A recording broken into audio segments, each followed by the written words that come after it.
We're following a developing story in South Africa where a major lawsuit against gold mining companies is gaining global attention. Tens of thousands of South African miners will now receive a portion of a $400 million settlement. They're suffering from a deadly lung disease called silicosis. The miners inhale dangerous dust while working underground for decades.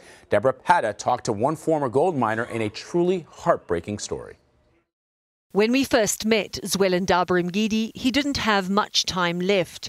He was slowly dying from silicosis, a degenerative lung disease contracted during his 33 years underground in South Africa's gold mines. I just sit around at home all day. It's very difficult and painful, he says. When he first entered the mine, he was young, fit, a local boxing champion. Now he can barely walk a few steps without a hacking cough.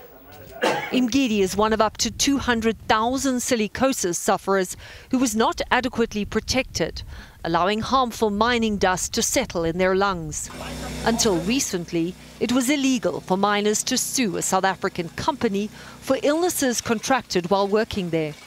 Attorney Richard Spoor represents the miners. I struggle to think of any other example anywhere in the world where so many people have got sick and died as a result of neglect. Spoor has been waging a battle on behalf of miners for well over a decade.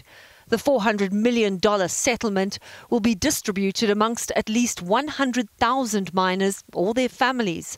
Depending on how long they worked on the mines, they could get up to $60,000 in compensation. Mgidi has been waiting 10 years to hear this news. I feel like my days are over, he told us. I am just waiting for the day when I will die.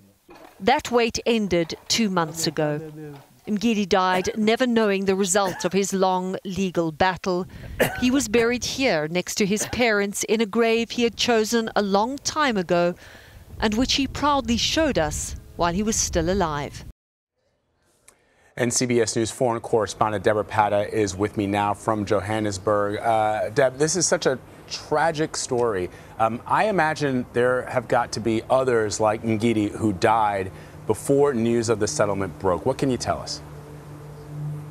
You are so right, Vlad. There are so many South African miners who died long before the announcement was made that a settlement had been reached. And I think that's the tragedy of the situation, because even in the advanced stage of this disease, some form of compensation would at least have gone towards paying medical bills. You know, when we met Zwelindaber Mgidi, he was this proud man who, even though he'd suffered so much abuse on the mine, spoke about those years with such affection and such pride. And it hurt him so deeply that for so many years he's been unemployed. He's been unable to work because of the disease. And in his final days, let's not mince words here, he died a terrible, painful death. He couldn't do anything for himself. He couldn't feed himself. He couldn't bathe himself. His wife had to do everything. He died effectively waiting for doctors to treat him at the hospital. And this was not a dignified death.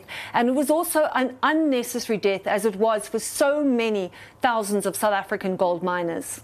So then what are the global implications here for South Africa's gold mining industry? Well, the implications are that if parent companies have subsidiaries in a country like South Africa, or even other developing countries in Africa who will be looking to South Africa to see this kind of precedent, they could be held accountable for any injury done to miners on their watch. I mean, this was a significant class action suit. 100,000 miners, more or less, and possibly even more, were part of this action. So it certainly is one that companies are going to have to look at to ensure that they comply with global standards, to ensure that they have acceptable, safe practices. You know, in places like the United States and Australia, for example, they've had effective dust limits in place. Dust is what causes silicosis for nearly up to a century. In South Africa, it was only in 2003, well into our democracy, I mean, at least, you know, a good 10, 11 years here or more, that South Africans actually started paying attention to this issue, and they started effecting dust limits. But even those weren't enough. So new limits were set in 2014, which only have to be implemented by 2024. So in fact, as mining companies are gearing up to pay workers here, there are other workers who could still be contracting silicosis. So companies are going to have to ensure globally that they comply with best international practices when it comes to gold mines. You know, it's absolutely astounding that this goes back to apartheid-era South Africa. And so I guess, given the amount of time that's elapsed since these cases first started coming to light, when can we expect that the miners and their families will actually receive their compensation? It's too late for Mgidi, but perhaps it's certainly not too late for some of the others that are still waiting. Well, the appalling travesty of this, Vlad, as you correctly point out, is that it goes back to apartheid. And initially, mining companies didn't want to pay up. They relied on an old apartheid law, which stated that you couldn't sue a mining company for damages. And that only changed 7 years ago, which effectively opened the way up to this class action suit. And that's why it's taken so long.